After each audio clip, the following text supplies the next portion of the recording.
Well, the big house will be rocking under the lights on Saturday night as we welcome in Brian Boesch, member of the Michigan pregame postgame radio show, host podcast for the Maize and Blue. Brian, thank you so much for joining us. Happy to do it, Mark. Let's get right into it. Bryce Underwood, true freshman. He will be starting Saturday night against New Mexico.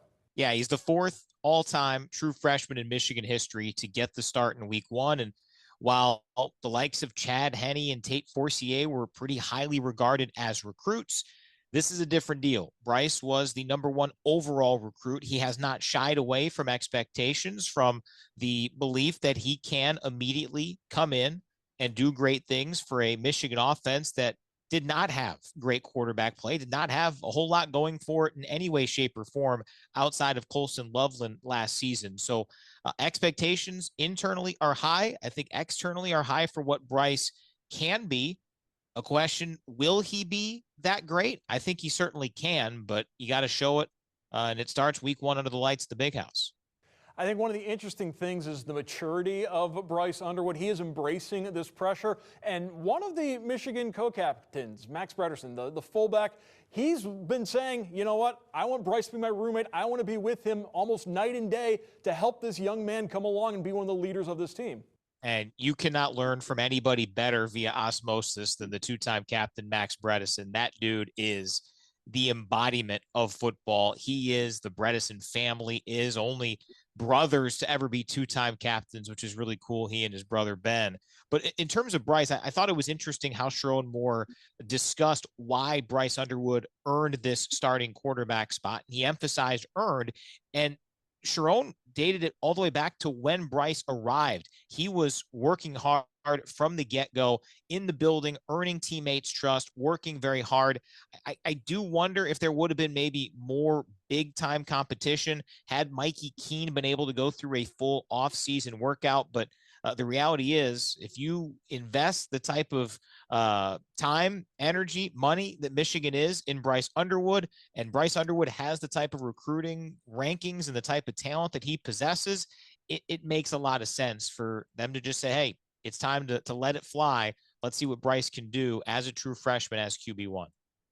And unlike last year when there was rotating quarterbacks, different game starters, different guys coming in during individual games, Bryce Underwood is the starting quarterback. He's not leaving this game against New Mexico unless something really bad happens. Yeah, I think that's the plan. Jaden Davis, who is in his second season with the program, he will be the second quarterback. But I do think that Michigan wants to see what Bryce Underwood can do for the entirety of this game on Saturday because of what stands in their way next week against Oklahoma, another game in prime time against the Sooners program that's kind of at a pivot point with Brent Venables as the head coach. It feels like a potential year for Venables to prove the concept of his coaching career, or potentially Oklahoma might be looking elsewhere. So it's time to see what Bryce can do. And I do think that this is a situation where, yeah, like you said, Mark, barring something surprising, we're going to see a lot of Bryce Underwood on Saturday.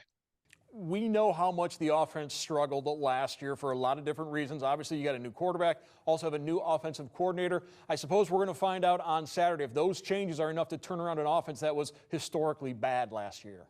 Yeah, and I think Chip Lindsey, the new offensive coordinator, who's been largely down south, largely with a spread out pass-first offense, we'll see what he can do. He has admitted that Michigan football will never completely go away from running the football and having that be the embodiment. The word smash is probably the one that Sharon Moore leans on the most when it comes to identifying and trying to term what this Michigan offense can be. But how do you blend it? You can't only run the football, except for maybe at Penn State a few years back when Michigan ran at 32 straight plays. But that's not a sustainable model. So I think learning a lot about this Michigan offense comes on Saturday. Bryce, Chip, some of these new receivers led by Donovan McCulley, the Indiana transfer, who many are high on, and a 1-2 running back punch in Justice Haynes and Jordan Marshall, who Michigan fans have a lot of high expectations for, and I think understandably so.